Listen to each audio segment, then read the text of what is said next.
Doctor Asif Nazrul, Aminul Islam বুলবুল, Faruk Ahmed, Khaled Masud pilot, Abdur Razzak রাজ, Nazmul Abedin Fahim, Asif Akbar, M Nazmul Islam. বিশ্বকাপ ফুটবলে ইরানের ম্যাচটা আপনারা দেখেছেন?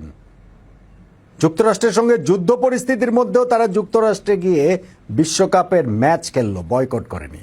আর আপনারা ভারতের সঙ্গে বাংলাদেশের যুদ্ধ চলছিল না, অথচ টি-20 বিশ্বকাপটা আমাদেরকে খেলতে দেননি। এটা হইলো অরিজিনাল ইন্ডিয়ার ফসল, মানে একবারে নিখুঁত অরিজিনাল ইন্ডিয়ার ফসল। যুক্তরাষ্ট্রকে ইরানের পাবলিককে হুমকি দিছে যে আমাদের দেশে যদি তোকে যাত্রীরা খেলাস তোকে পাবলিকটা ফিডামু, মাঠে গুসা তোকে প্লেয়ার করে ফিডামু। ইন্ডিয়া এরকম ধরনের হুমকি দিছে যে বাংলাদেশে যাত্রীরা কোনো পাবলিক খেলা দেখতে পারবো না, এবং কি বাংলাদেশের প্লেয়ারদের মাঠে গিয়া ঢুকিয়া ফিডামু। তখন এগুলো চোখে পড়ে না।